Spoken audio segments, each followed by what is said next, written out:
Jadi Ketua DPP PDI Perjuangan Puan Maharani saat ditemui di sela kegiatan apel Hari Santri yang berlangsung di Tugu Pahlawan Kota Surabaya sempat menanggapi pernyataan restu Jokowi kepada Gibran Rakabuming Raka untuk maju sebagai cawapres di Pilpres 2024 mendatang. Menurut Puan, Puan nampak tidak kaget karena dia menganggap wajar jika seorang bapak merestui anaknya eh, untuk yang terbaik kepada anaknya. Kira-kira pernyataannya eh, ya. Eh, Sebelumnya pada kesempatan sebelumnya memang Presiden Jokowi mengisyaratkan dukungan dirinya kepada Gibran Rakabuming Raka untuk maju sebagai cawapres di Pilpres 2024 dan yang saat ini sedang digadang-gadang dan bahkan dipilih oleh Prabowo Subianto untuk mendampingi di Pilpres 2024 mendatang. Kira-kira kalimat dari Presiden Jokowi adalah eh, menyebut bahwa sebagai orang tua dirinya hanya bisa mendoakan dan merestui. Dan eh, selebihnya Jokowi mengatakan bahwa untuk urusan anaknya yang sudah dewasa sepenuhnya menjadi eh, keputusan anak begitu. Ya, Justina, kembali ke studio.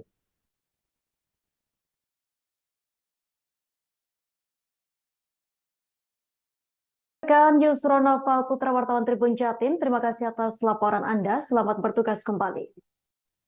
Pemirsa Mahkamah Konstitusi MK memutuskan untuk menolak dua permohonan uji material pasal 169 huruf Q Undang-Undang Pemilu soal batas usia minimal calon presiden capres dan calon wakil presiden cawapres pada Senin 16 Oktober 2023. Permohonan tersebut diajukan masing-masing atas nama Gui Rangga Boro dan Riko Adisinaga. Lebih lengkapnya terkait berita ini akan dilaporkan rekan Ibriza Fasti Ifhami, wartawan Tribun News yang telah bergabung bersama kita. Rekan Ibriza Fasti Ifhami, silakan laporan Anda. Ya, Justina, terima kasih. Saat ini saya berada di Mahkamah Konstitusi setelah tadi digelar sidang pembacaan putusan untuk perkara nomor 93 dan 96, di mana memang perkara 93 mengajukan batas usia minimal capres dan cawapres 21 tahun, dan sementara untuk perkara nomor 96 meminta capres atau cawapres disyaratkan untuk berusia minimal 25 tahun seperti itu. Dan berdasarkan putusan yang dibacakan oleh Mahkamah Konstitusi barusan, memang kedua permohonan tersebut ditolak, lebih tepatnya tidak diterima seperti itu, karena Mahkamah beralasan berpendapat bahwa memang objek yang diujikan oleh para pemohon sudah kabur seperti itu. Dan kemudian terdapat juga Mahkamah Konstitusi pada sidang putusan hari ini membacakan perkara putusan untuk perkara nomor 102, 104 dan juga perkara nomor 107, di mana memang eh, mereka perkara-perkara tersebut mengajukan soal batas usia maksimal. Yang perlu soroti memang untuk perkara 102 dimohonkan oleh Wiwit Arianto, Rahayu Fatika Sari, dan Rio Saputro, yang meminta memang disyaratkan bagi capres dan cawapres untuk tidak pernah melakukan tindak pidana korupsi, tidak memiliki rekam jejak melakukan pelanggaran HAM berat, bukan orang yang terlibat atau menjadi bagian peristiwa penculikan aktivis pada tahun 1998, bukan orang yang terlibat dan atau pelaku penghilangan orang secara paksa, tidak pernah melakukan tindak pidana genosida, bukan orang yang terlibat dan atau pelaku kejahatan terhadap kemanusiaan dan tindakan yang anti demokrasi, serta tindak pidana berat lainnya. Dan juga meminta agar diatur berusia paling rendah 40 tahun dan paling tinggi 70 tahun pada proses pemilihan seperti itu. Dan untuk aturan tersebut memang Mahkamah Konstitusi menolak seperti itu, dan itu yang dapat saya sampaikan hari ini, Justina, seperti itu. Baik, rekan Ibriza Fasti Ifhami, wartawan tribunnews.com, terima kasih atas laporan Anda. Selamat bertugas kembali. Pemirsa, logistik pemilu 2024 berupa kotak suara tiba di gudang KPU Sigi, Desa Potoya, Kecamatan Dolo, Kabupaten Sigi, Sulawesi Tengah pada Minggu 22 Oktober 2023 sore. Berdasarkan pantauan di lapangan, kotak suara tersebut tiba di gudang sekira pukul 3:16 sore hari waktu Indonesia Tengah, dan selama lebih kurang 2 jam lamanya proses bongkar muat logistik tersebut dipindahkan dari mobil ke gudang KPU Sigi. Lebih lengkapnya terkait berita ini kita telah tersambung bersama rekan Salam, wartawan Tribun Palu yang akan melaporkannya untuk Anda. Rekan Salam, silakan laporan Anda. Baik, terima kasih rekan Justina dan Tribunal sekalian dapat kami informasikan logistik pemilu 2024 berupa kotak suara itu tiba di gudang KPU Sigi di Desa Potoya, Kecamatan Dolo, Kabupaten Sigi, Sulawesi Tengah pada Minggu 22 Oktober 2023. Pantauan kami di lapangan, kotak suara itu tiba di gudang sekitar pukul 15 waktu Indonesia Tengah, dan selama lebih kurang 2 jam lamanya proses bongkar muat logistik tersebut dipindahkan dari mobil ke gudang KPU Sigi. Terdapat 2 mobil truk berukuran besar berwarna hijau dan merah yang menjadi kendaraan yang mengangkut kotak suara tersebut. Ketua KPU Sigi Sulaiman mengatakan kotak suara yang diterima oleh KPU Sigi itu sebanyak 4.165 kotak suara. Kata Sulaiman, pihaknya sudah menerima logistik kotak suara dari KPU RI untuk pelaksanaan pemilu 2024 di Kabupaten Sigi. Jumlah kotak suara yang diterima itu 4.165 kotak suara yang nantinya akan dipakai dalam pelaksanaan pemungutan suara pada 826 TPS di Kabupaten Sigi. Ia menuturkan ada 5 kotak suara lebih yang diterima KPU Sigi sehingga totalnya menjadi 4.165 kotak suara. Kata Sulaiman, masing-masing TPS nantinya menggunakan 5 kotak suara sehingga total yang tersebar ke lokasi tempat pemungutan suara sebanyak 4.130 kotak suara. Sementara untuk 30 kotak suara lainnya akan diserahkan ke PPK di masing-masing kecamatan sebanyak 2 kotak suara. Jadi 30 dibagi ke PPK di setiap kecamatan mendapat 2 kotak suara. Jumlah kecamatan di Sigi itu ada 15, selanjutnya 5 kotak suara yang kelebihan itu akan masuk dalam cadangan. Sulaiman menyebutkan kebutuhan atau kelebihan logistik tidak hanya terjadi pada kotak suara, melainkan juga bilik suara di KPU Kabupaten Sigi. Kemudian ia juga menyebutkan untuk bilik suara itu kelebihan 60 bilik suara dari kebutuhan yang akan digunakan untuk pelaksanaan pemungutan suara. Sementara untuk kotak suara itu kelebihan 5 buah. Kata Sulaiman, seluruh kelebihan logistik itu akan disimpan di gudang dan akan digunakan ketika terjadi kerusakan bilik suara maupun kotak suara. Diketahui sebelumnya logistik berupa bilik suara juga lebih dulu tiba di gudang KPU Sigi dengan jumlah 3.304 buah dengan 331 box. Kembali rekan Justina. Baik rekan Salam, wartawan Tribun Palu, terima kasih atas laporan Anda. Selamat bertugas kembali. Kita tampilkan wawancara wartawan lapangan kami pemirsa bersama Ketua KPU Sigi Sulaiman. Hari ini kami sudah menerima logistik kotak suara dari KPU RI untuk pelaksanaan pemilu tahun 2024 di Kabupaten Sigi. Jumlah kotak suara yang kami terima itu sejumlah 4.165 yang nantinya akan dipakai dalam pelaksanaan pemungutan suara pada 826 TPS. Logistik pemilu apa lagi yang akan datang ini, Pak? Ya, untuk logistik yang akan datang lagi itu ada tinta, kemudian ada pengaman baik untuk kotak suara maupun juga untuk kelengkapan TPS. Kemudian alat kelengkapan kebutuhan lainnya yaitu dalam bentuk spidol, kemudian bantal coblos, paku, kemudian dokumen-dokumen baik surat suara maupun juga dokumen penghitungan surat suara. Yang keseluruhan nanti kita akan lakukan prosesnya, baik itu pengepakan, kemudian juga pelipatan surat suara itu di satu tempat hanya di gudang logistik. Jadi KPU Sigi itu sudah menyepakati bahwa tidak ada tempat lain, baik itu penyimpanan maupun juga pelipatan surat suara hingga distribusi hanya pada satu tempat di gudang logistik kami yang ada di Desa Potoya, Kecamatan Dolo. Kalau untuk kelebihan, baik itu di bilik suara maupun juga kotak suara. Kalau di bilik suara kita ada kelebihan 60 bilik dari kebutuhan kita yang akan kita gunakan pada pelaksanaan pemungutan suara. Kemudian kalau kotak itu kita ada kelebihan 5 bilik, 5 kotak suara. Jadi keseluruhan nanti kelebihan itu akan kami simpan disimpan di gudang yang nanti akan kami gunakan jika kemudian misalnya pada satu TPS itu terdapat kekurangan bilik atau biliknya itu rusak. Dan juga begitupun dengan kotak suara apabila kotaknya itu rusak ataupun terdapat masalah pada saat distribusi sehingga Wakil Ketua Umum Dewan Pembina Partai Gerindra Hashim Jojo Hadi Kusumo menanggapi soal dinasti politik ketika Gibran Rakabuming Raka diusung menjadi bakal calon wakil presiden Prabowo Subianto. Dirinya menegaskan tak ada dinasti politik terkait hal tersebut. Lebih lengkapnya terkait informasi ini akan dilaporkan rekan Muhammad Azam, wartawan Tribun Bekasi untuk Anda. Rekan Azam, silakan laporannya.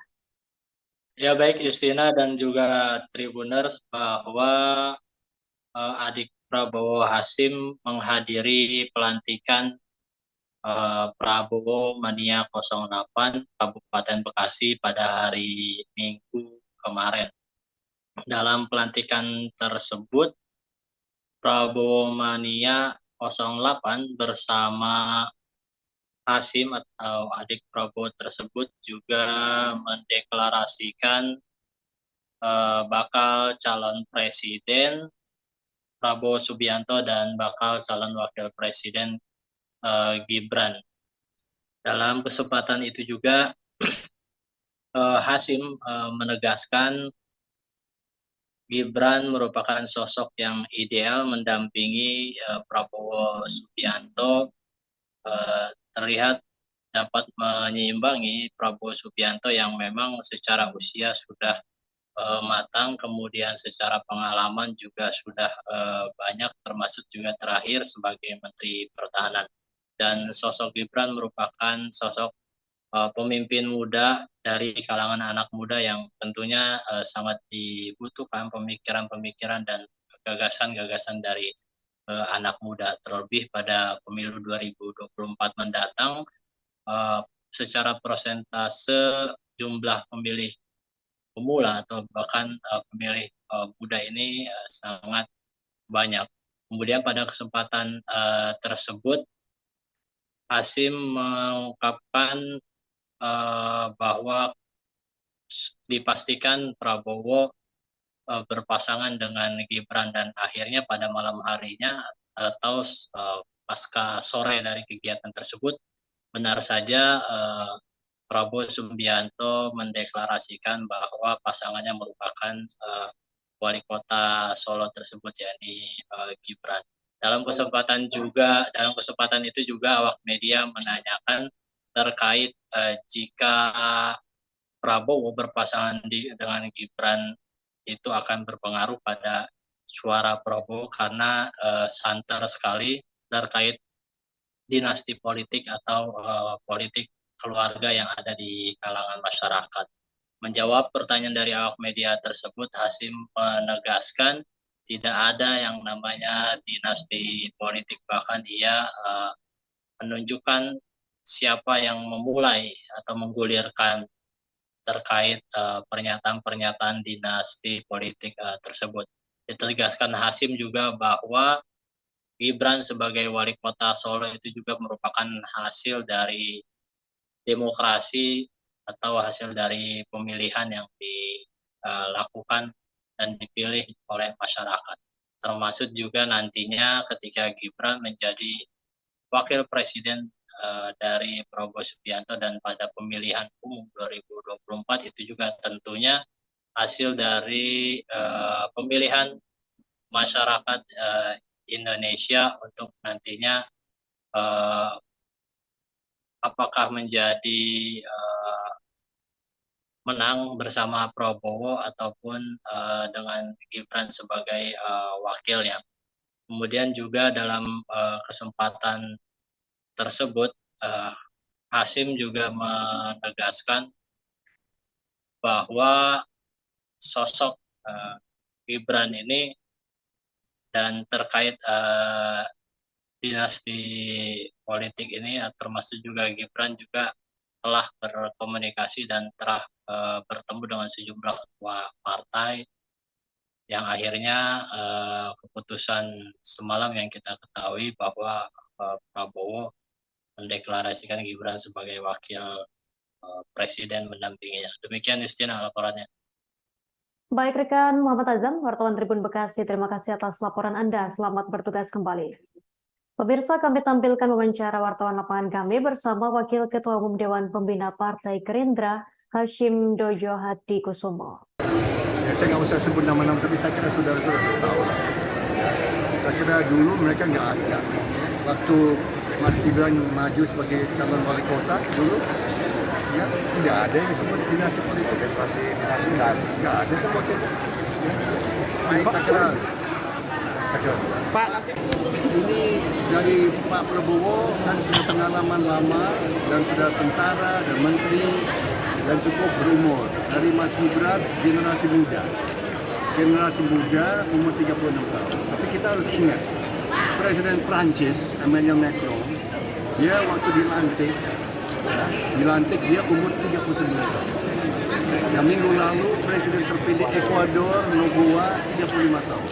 Itu anak tukang pisang. Ya, anak pisang. Kan Mas Gibran juga tukang pisang. Tukang pisang Mas Gibran. Ya. Dan Presiden dari Chile yang sekarang menjabat, tahun lalu dia umur 36 tahun waktu itu.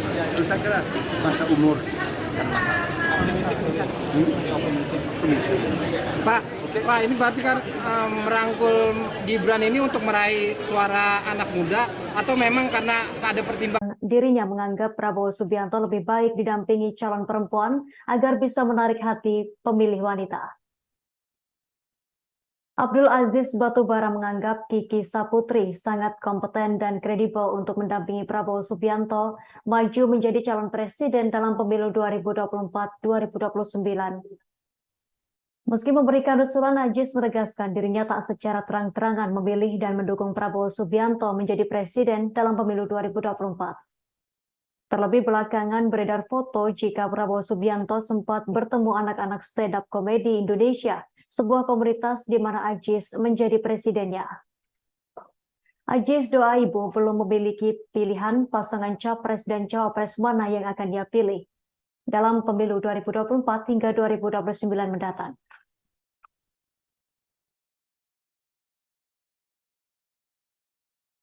Sekarang gue belum punya pilihan, tapi kalau ada yang mau kasih masuk-masukan sih ya, gue tetap baca-baca sih ya, tetap ngeliat. Apalagi kan belum resmi banget nih, karena kan baru 2 nih yang udah daftar ya. Nah, 2 capres, 1 lagi, kalau emang jadi 3, ya kita akan lihat track record pasti. Dan baik yang udah daftar ataupun yang mau daftar sama-sama kompeten sih kalau menurut gue, buat melanjutin apa yang udah dilakukan sama Pak Jokowi sih. Nah pandangan lu sendiri melihat 2 pasangan ini seperti apa penilaian lu nih? 2 pasangan yang sudah mendaftar nih yang sekarang. Pendapat tuh seperti apa tentang mereka? Apa ya istilahnya ya? Jago ini. Yang satu jago ngajak wakil, yang satu juga jago, jadi kayak mikirnya udah ke depan banget gitu, bukan cuma sekedar nyari wakil tapi nyari partner. Kalau menurut gue ya, nyari partner ngurusin negara ini udah oke banget. Nah kan yang satu lagi Pak Prabowo juga maksudnya masih bingung nih untuk mencari siapa pasangan calon, dan isunya juga Gibran yang bakal nemenin dia. Pendapat lo ada nggak sih? Kalau gue sih sebenarnya pengennya Pak Prabowo tuh sama calonnya tuh cewek. Kenapa? Ada nih satu, karena biar ada suara-suara perempuan di Indonesia didengerin. Dan kan gosipnya tuh waktu itu ada nih satu calon perempuan, jadi cocok banget nih kalau Prabowo sama Kiki Saputri. Kenapa cocok sama Kiki Saputri? Cocok aja, mirip pokoknya tau. Tapi memang kompeten banget yang menurut tuh Kiki Saputri buat nemenin Prabowo. Kompeten, jadi wakil kompeten. Kenapa memang? Lawan-lawan politik di roasting sama Kiki. Ya.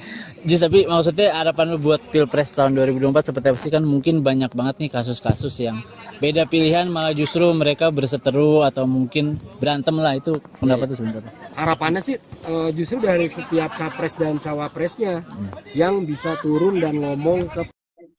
Selesai resmi mencalonkan diri, Ganjar Pranowo bersama Mahfud MD, para kader di daerah siap memenangkan pasangan ini di Pilpres 2024 mendatang. Dikatakan Arnoldus Gomez, Wakil Ketua DPD PDIP Kaltara dalam rilis persnya sore pada Minggu 22 Oktober, pihaknya sangat yakin di Kaltara suara untuk Mahfud MD dan juga Ganjar Pranowo akan tinggi. Informasi lebih lengkapnya akan dilaporkan rekan Andi Pausiah, wartawan Tribun Kaltara untuk Anda. Rekan Andi Pausiah, silakan laporan Anda rekan. Baik rekan, selamat siang Tribuners. Bersama saya Andi melaporkan dari Kota Tarakan, Provinsi Kalimantan Utara. Ia usai resmi mencalonkan diri Ganjar Pranowo bersama pasangannya Mahfud MD, para kader di daerah siap memenangkan pasangan ini di Pilpres 2024 mendatang. Dikatakan Arnoldus Gomez, Wakil Ketua DPD PDIP Provinsi Kaltara, dalam rilis persnya pada hari Minggu tanggal 22 Oktober 2023 sore kemarin, pihaknya sangat yakin suara akan dimenangkan oleh Ganjar dan Mahfud. Adapun dikatakan oleh Arnoldus Gomez, ia meyakini menang karena melihat Ganjar dan Mahfud sendiri memiliki track record dan atau rekam jejak yang sangat baik. Misalnya Pak Ganjar pernah menjadi anggota DPR RI, kemudian juga pernah dieksekutif sebagai wakil gubernur Jateng, dan kemudian untuk pasangannya Bapak Mahfud MD dinilai sudah menyentuh trias politika baik di legislatif, eksekutif maupun di yudikatif, sehingga menurutnya kedua pasangan ini adalah perpaduan yang sangat cocok. Ditambah masyarakat saat ini sudah bisa melek politik, masyarakat Kaltara juga dinilai sangat cerdas memilih lebih rasional mana yang terbaik untuk bisa menjadi pemimpin mereka di masa yang akan datang. Selanjutnya juga di kesempatan itu itu tadi disampaikan oleh Bapak Gomez. Kemudian turut hadir Dr. Ari Yusnita yang sebelumnya adalah kader dari Nasdem dan memilih bergabung di PDIP setelah keluarnya Nurhayati Andries. Dikatakan Dr. Ari Yusnita memang ia menilai bahwa sosok Ganjar sendiri memiliki sejarah termasuk dengan yang saat ini pembangunan di Kaltara.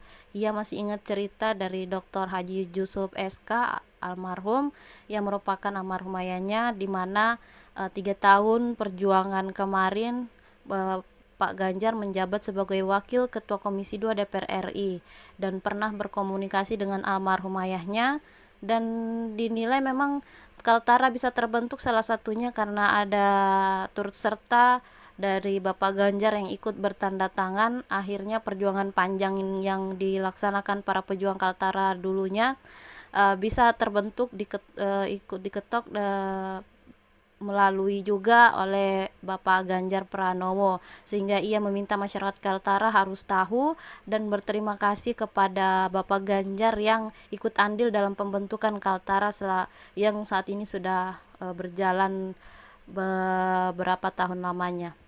Turut hadir Haji Najamuddin juga yang merupakan kader PDIP sebelumnya berasal dari Demokrat, menyampaikan bahwa dari sisi survei sudah dilaksanakan di 38 provinsi di Indonesia dan tidak hanya di Kaltara. Ia meyakini pemilihan kali ini hanya 1 putaran dan ia meyakini bahwa Ganjar Pranowo bersama pasangannya Mahfud MD bisa memenangkan kursi Pilpres 2024 hanya sebanyak 1 putaran. Ya, demikian rekan, saya melaporkan dari Kota Tarakan, Provinsi Kalimantan Utara. Kami sangat yakin menang ya. Artinya duet kami, Pak Ganjar dan Pak Mahfud, itu adalah 2 orang dengan track record dan rekam jejak yang lengkap ya. Pak Ganjar kita tahu pernah menjadi DPR RI, kemudian pernah juga di eksekutif sebagai gubernur Jawa Tengah. Kemudian Pak Mahfud sendiri lebih lengkap lagi ya, karena beliau sudah menyentuh trias politika, baik itu di legislatif, eksekutif maupun yudikatif. Jadi perpaduan ini ya, menurut kami, apalagi melihat melek politiknya masyarakat Kaltara saat ini, tentu pemilih di Kaltara ini akan lebih rasional. Mereka melihat rekam jejak, bukan tergantung pada figur-figur tertentu, tetapi lebih melihat kepada kita sebagai masyarakat Kaltara harusnya cukup berterima kasih kepada Pak Ganjar. Saya ingat ini cerita dari almarhum Bapak waktu itu. Jadi pada waktu Bapak berjuang di DPR RI selama 3 tahun, Pak Ganjar sebagai Wakil Ketua Komisi 2 DPR RI yang selalu berkomunikasi dengan Bapak pada waktu itu, dan satu-satunya orang yang tidak neko-neko, yang tidak pernah minta makan di restoran yang mahal atau yang mana, pokoknya intinya Pak Yusuf, saya bantu untuk membentuk Kalimantan Utara. Dan pada waktu itu akhirnya setelah perjuangan yang cukup panjang selama 3 tahun, akhirnya yang ikut mengetok untuk pembentukan Kalimantan Utara adalah Pak Ganjar. Jadi saya rasa sebagai masyarakat Kaltara kita harus mengucapkan terima kasih kepada beliau karena ikut andil dalam pembentukan Kaltara untuk kita selama 12 tahun. Oke, saya jawab. Kalau survei bukan hanya di Kalimantan Utara, di 38 provinsi sekarang kita sudah survei. Dan alhamdulillah surveinya, makanya kami yakin juga dan percaya bahwa ini satu putaran. Karena sesuai dengan apa yang dikirimkan dari pusat ke kader-kader Partai Demokrasi Indonesia Perjuangan. Kenapa kami tidak bisa buka-bukaan survei? Ini terus terang strategi. Sekali lagi saya bilang, ini strategi. Strateginya seperti apa? Kami yang laksanakan nanti di lapangan. Kami diberikan instruksi, tidak untuk diumumkan, tapi dilaksanakan. Kami yakin dan percaya satu putaran. Karena kami lihat, tokoh Nadiyin, Mahfud ini, terus terang, tokoh Nadiyin yang memang lebih senior daripada pasangan Anies dan Muhaimin Iskandar. Dan pasangan ini tidak berpolitik identitas, nasionalis.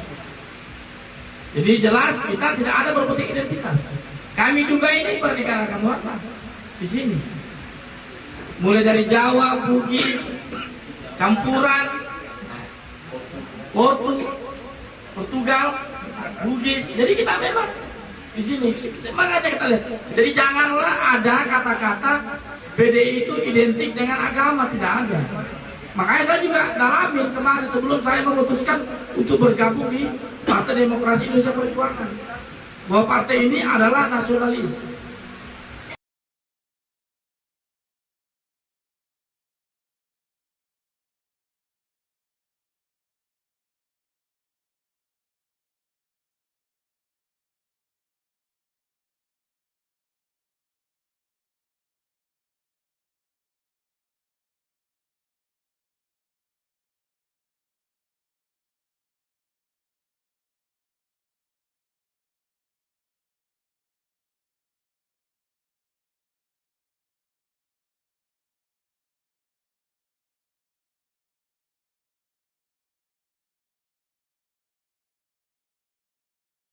Pemirsa, Ketua DPP PDI Perjuangan Puan Maharani menanggapi pernyataan restu Joko Widodo kepada Gibran Rakabuming Raka untuk maju di Pilpres 2024 mendatang. Puan Maharani yang juga Ketua DPR RI tersebut menilai hal tersebut wajar sebagai dukungan dari orang tua kepada sang anak. Lebih lengkapnya terkait berita ini kita telah tersambung bersama rekan Yusron Noval Putra, wartawan Tribun Jatim, yang akan melaporkannya untuk Anda. Rekan Yusron Noval Putra, silakan laporan Anda, rekan. Ya, selamat sore Justina dan Tribuners. Jadi Ketua DPP PDI Perjuangan Puan Maharani saat ditemui di sela kegiatan apel Hari Santri yang berlangsung di Tugu Pahlawan Kota Surabaya sempat menanggapi pernyataan restu Jokowi kepada Gibran Rakabuming Raka untuk maju sebagai cawapres di Pilpres 2024 mendatang.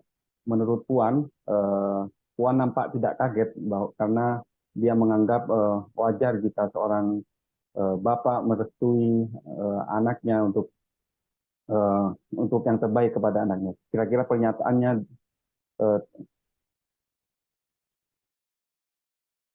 iya.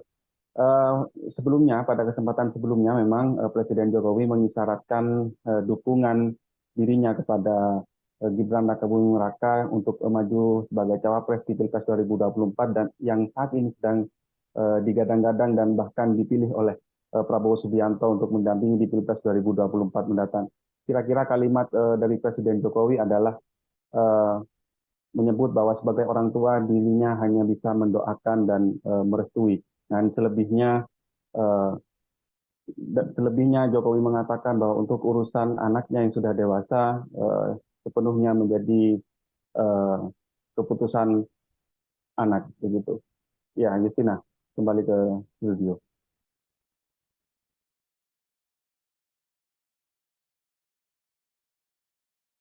Rekan Yusron Noval Putra wartawan Tribun Jatim, terima kasih atas laporan Anda. Selamat bertugas kembali.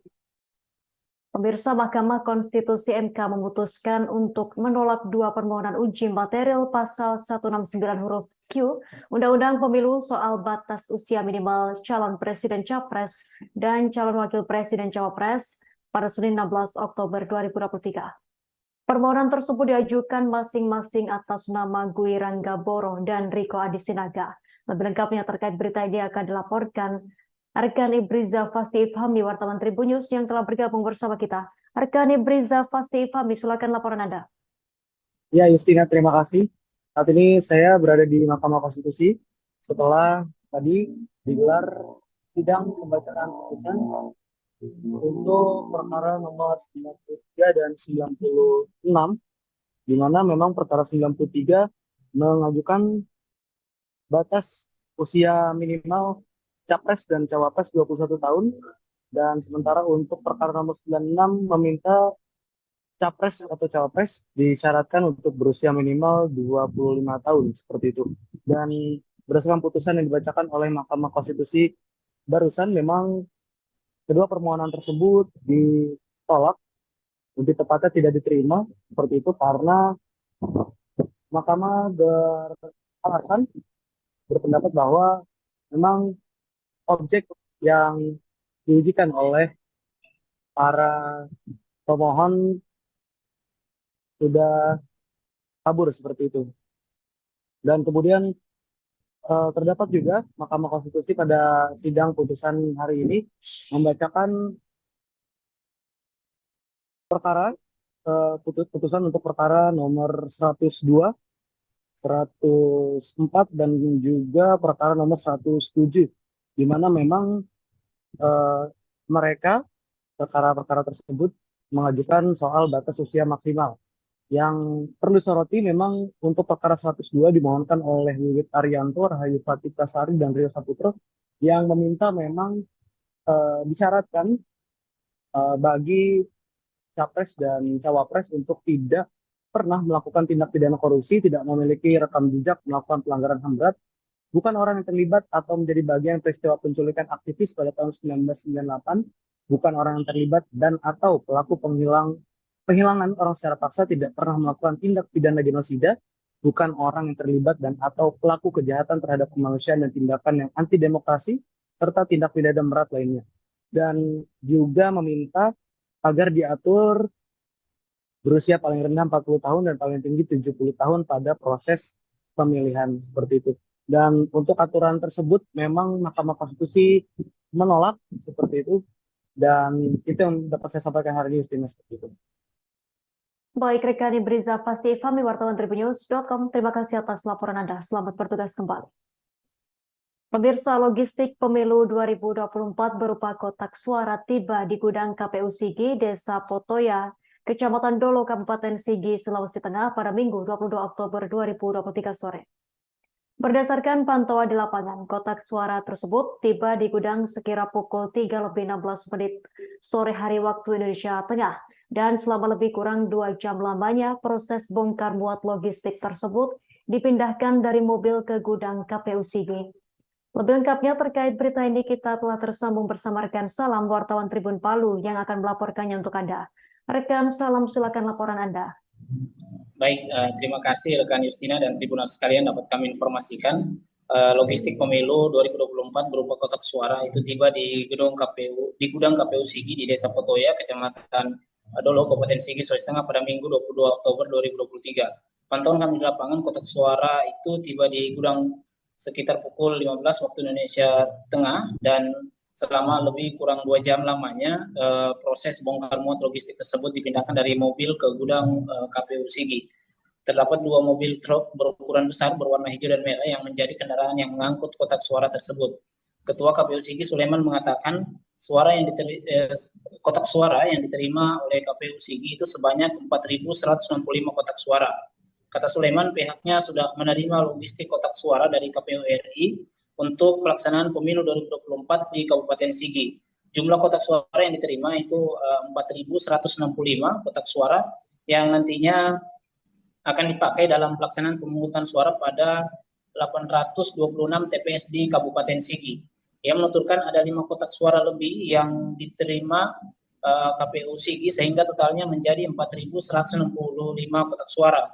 Kata Sulaiman, masing-masing TPS nantinya menggunakan 5 kotak suara sehingga total yang tersebar ke lokasi tempat pemungutan suara sebanyak 4.130 kotak suara.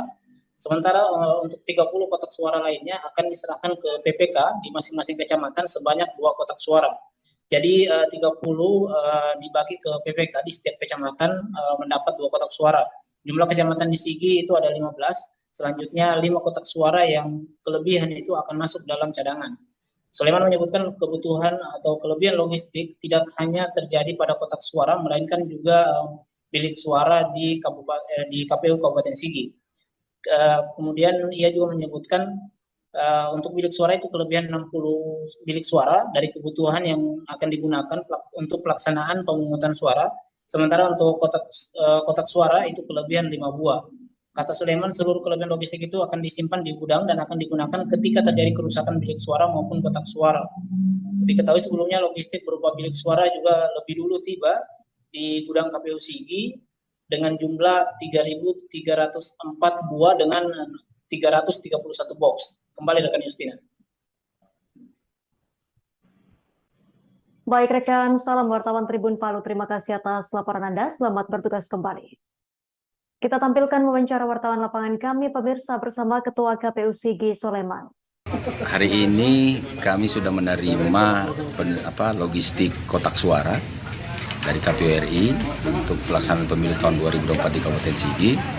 Jumlah kotak suara yang kami terima itu sejumlah 4.165 yang nantinya akan dipakai dalam pelaksanaan pemungutan suara pada 826 TPS. Logistik pemilu apa lagi yang akan datang ini, Pak? Ya, untuk logistik yang akan datang lagi itu ada tinta, kemudian ada pengaman baik untuk kotak suara maupun juga untuk kelengkapan TPS.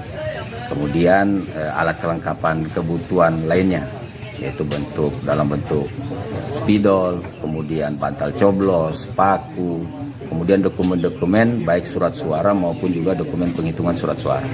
Yang keseluruhan nanti kita akan lakukan prosesnya, baik itu pengepakan, kemudian juga pelipatan surat suara itu di satu tempat hanya di gudang logistik. Jadi KPU Sigi itu sudah menyepakati bahwa tidak ada tempat lain, baik itu penyimpanan maupun juga pelipatan surat suara hingga distribusi hanya pada satu tempat di gudang logistik kami yang ada di Desa Putoya, Kecamatan Dolo. Kalau untuk kelebihan baik itu di bilik suara maupun juga kotak suara. Kalau di bilik suara kita ada kelebihan 60 bilik dari kebutuhan kita yang akan kita gunakan pada pelaksanaan pemungutan suara. Kemudian kalau kotak itu kita ada kelebihan 5 bilik, 5 kotak suara. Jadi keseluruhan nanti kelebihan itu akan kami disimpan di gudang yang nanti akan kami gunakan jika kemudian misalnya pada satu TPS itu terdapat kekurangan bilik atau biliknya itu rusak. Dan juga begitupun dengan kotak suara apabila kotaknya itu rusak ataupun terdapat masalah pada saat distribusi sehingga Wakil Ketua Umum Dewan Pembina Partai Gerindra Hashim Jojo Hadi Kusumo menanggapi soal dinasti politik ketika Gibran Rakabuming Raka diusung menjadi bakal calon wakil presiden Prabowo Subianto. Dirinya menegaskan tak ada dinasti politik terkait hal tersebut. Lebih lengkapnya terkait informasi ini akan dilaporkan rekan Muhammad Azam, wartawan Tribun Bekasi untuk Anda. Rekan Azam, silakan laporannya. Ya baik Justina dan juga Tribuners, bahwa adik Prabowo Hashim menghadiri pelantikan Prabowo Mania 08 Kabupaten Bekasi pada hari Minggu kemarin dan juga terakhir sebagai Menteri Pertahanan. Dan sosok Gibran merupakan sosok pemimpin muda dari kalangan anak muda yang tentunya sangat dibutuhkan pemikiran-pemikiran dan gagasan-gagasan dari anak muda, terlebih pada pemilu 2024 mendatang. Secara persentase jumlah pemilih pemula atau bahkan pemilih muda ini sangat banyak. Kemudian pada kesempatan tersebut Hasim mengungkapkan bahwa dipastikan Prabowo berpasangan dengan Gibran, dan akhirnya pada malam harinya atau pasca sore dari kegiatan tersebut, benar saja Prabowo Subianto mendeklarasikan bahwa pasangannya merupakan wali kota Solo tersebut, yakni Gibran. Dalam kesempatan itu juga awak media menanyakan terkait jika Prabowo berpasangan dengan Gibran itu akan berpengaruh pada suara Prabowo, karena santer sekali terkait dinasti politik atau politik keluarga yang ada di kalangan masyarakat. Menjawab pertanyaan dari awak media tersebut, Hasim menegaskan tidak ada yang namanya dinasti politik, bahkan ia menunjukkan siapa yang memulai atau menggulirkan terkait pernyataan-pernyataan dinasti politik tersebut. Ditegaskan Hasim juga bahwa Gibran sebagai wali kota Solo itu juga merupakan hasil dari demokrasi atau hasil dari pemilihan yang dilakukan dan dipilih oleh masyarakat. Termasuk juga nantinya ketika Gibran menjadi wakil presiden dari Prabowo Subianto dan pada pemilihan umum 2024 itu juga tentunya hasil dari pemilihan masyarakat Indonesia untuk nantinya apakah menjadi menang bersama Prabowo ataupun dengan Gibran sebagai wakil yang. Kemudian juga dalam kesempatan tersebut Hasim juga menegaskan bahwa sosok Gibran ini dan terkait dinasti politik ini, termasuk juga Gibran juga telah berkomunikasi dan telah bertemu dengan sejumlah ketua partai, yang akhirnya keputusan semalam yang kita ketahui bahwa Prabowo mendeklarasikan Gibran sebagai wakil presiden mendampinginya. Demikian Justina laporannya. Baik rekan Muhammad Azam, wartawan Tribun Bekasi, terima kasih atas laporan Anda. Selamat bertugas kembali. Pemirsa, kami tampilkan wawancara wartawan lapangan kami bersama Wakil Ketua Umum Dewan Pembina Partai Gerindra, Hashim Dojo Hadikusumo. Ya, saya nggak usah sebut nama-nama, tapi saya kira saudara-saudara tahu lah. Saya kira dulu mereka nggak ada.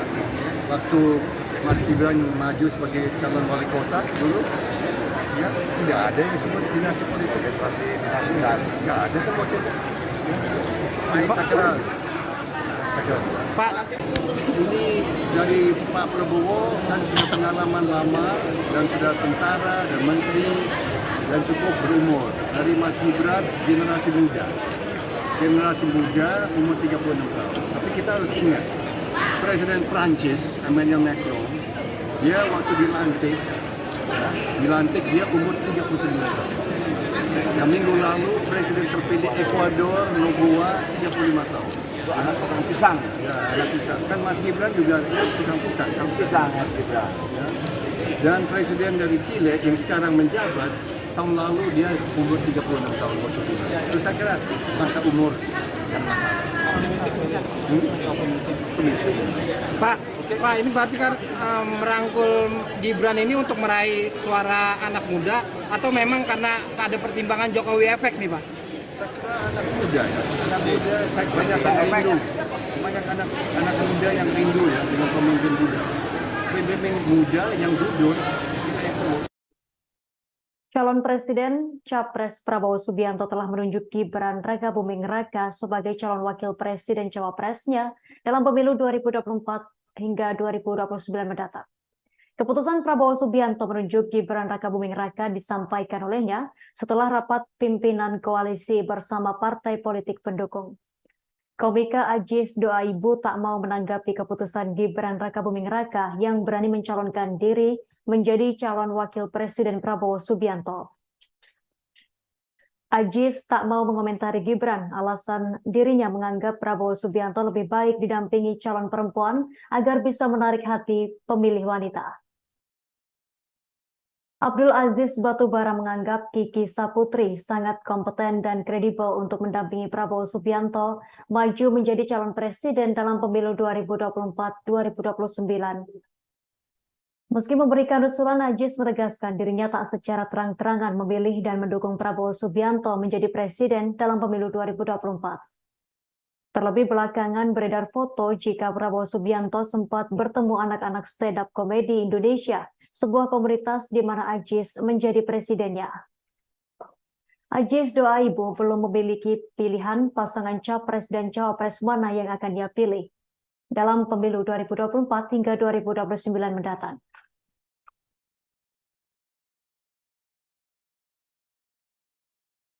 Sekarang gue belum punya pilihan, tapi kalau ada yang mau kasih masuk-masukan sih ya, gue tetap baca-baca sih ya, tetap ngeliat, apalagi kan belum resmi banget nih, karena kan baru 2 nih yang udah daftar ya, 2 capres, 1 lagi, kalau emang jadi 3, ya kita akan lihat track recordnya pasti.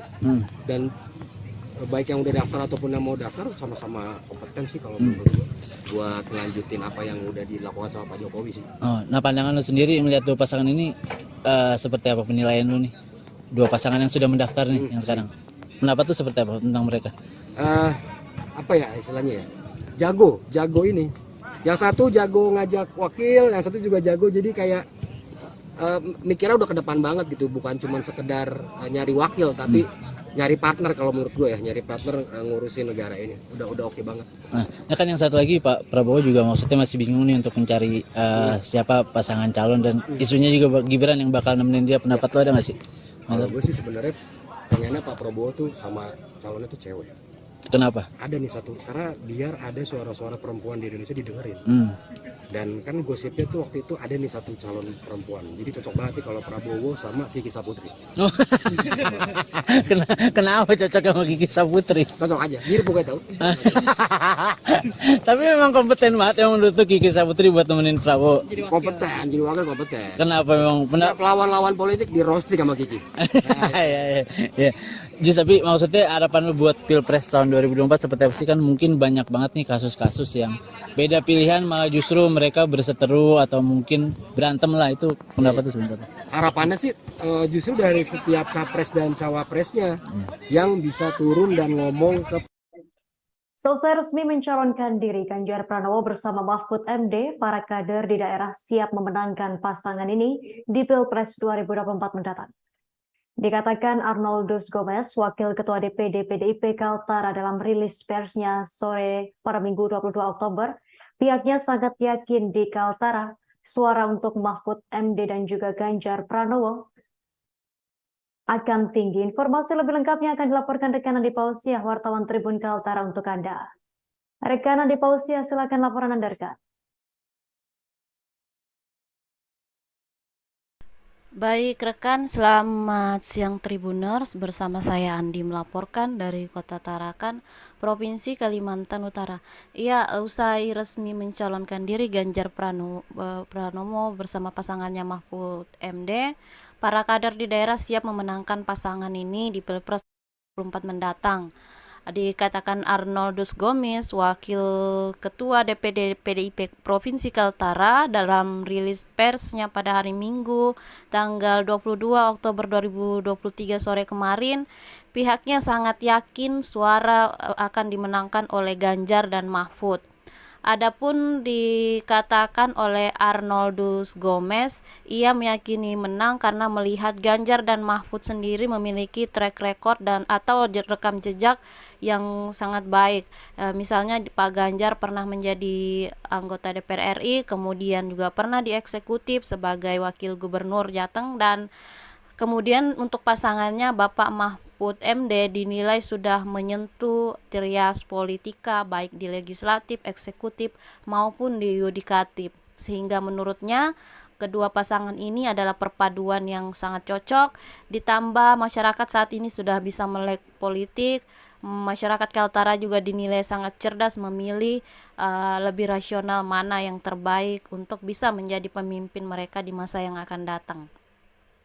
Selanjutnya juga di kesempatan itu itu tadi disampaikan oleh Bapak Gomez. Kemudian turut hadir Dr. Ari Yusnita yang sebelumnya adalah kader dari Nasdem dan memilih bergabung di PDIP setelah keluarnya Nurhayati Andries.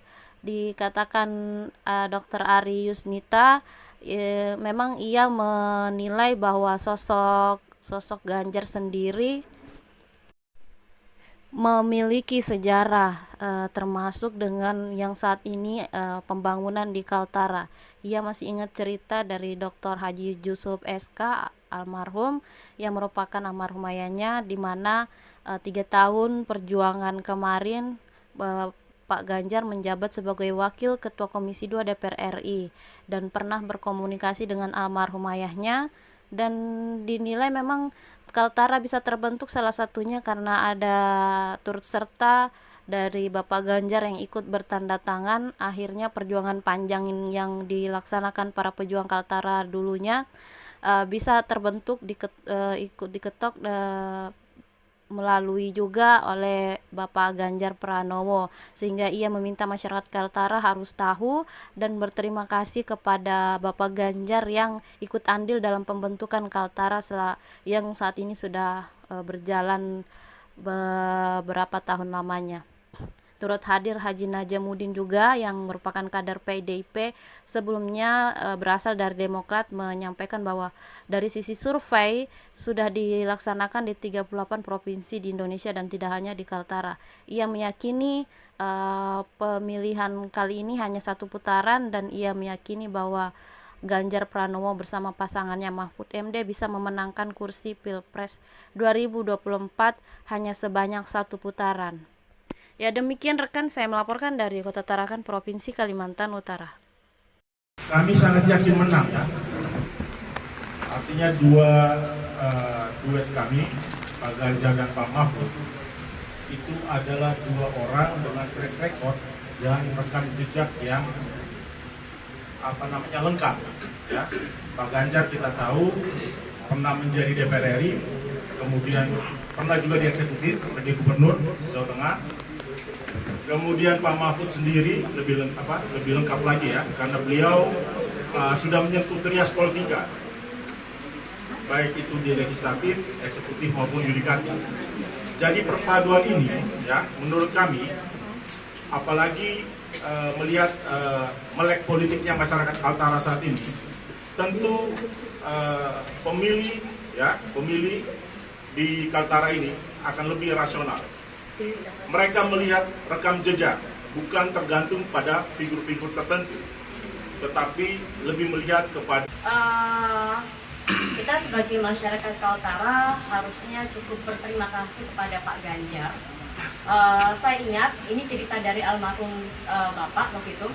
Jadi pada waktu Bapak berjuang di DPR RI selama 3 tahun, Pak Ganjar sebagai Wakil Ketua Komisi 2 DPR RI yang selalu berkomunikasi dengan Bapak pada waktu itu, dan satu-satunya orang yang tidak neko-neko, yang tidak pernah minta makan di restoran yang mahal atau yang mana, pokoknya intinya Pak Yusuf, saya bantu untuk membentuk Kalimantan Utara. Dan pada waktu itu akhirnya setelah perjuangan yang cukup panjang selama 3 tahun, akhirnya yang ikut mengetok untuk pembentukan Kalimantan Utara adalah Pak Ganjar. Jadi saya rasa sebagai masyarakat Kaltara kita harus mengucapkan terima kasih kepada beliau karena ikut andil dalam pembentukan Kaltara untuk kita selama 12 tahun. Oke, saya jawab. Kalau survei bukan hanya di Kalimantan Utara, di 38 provinsi sekarang kita sudah survei. Dan alhamdulillah surveinya, makanya kami yakin juga dan percaya bahwa ini 1 putaran. Karena sesuai dengan Pemirsa, informasi tadi sekaligus menutup jumpa kita dalam live update hari ini. Saya Justina Kartika beserta kru yang bertugas pamit undur diri. Terima kasih atas kebersamaan Anda. Sampai jumpa.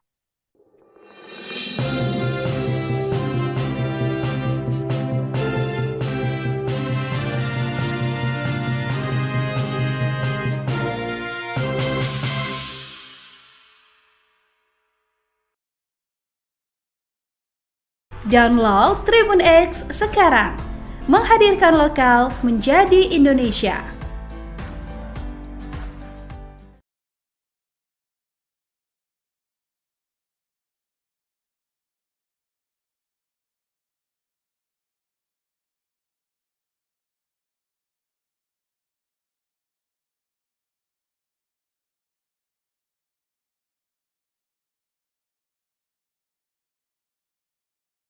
Rasakan dunia trading jadi lebih jelas bersama Okta. Coba Okta.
Di saat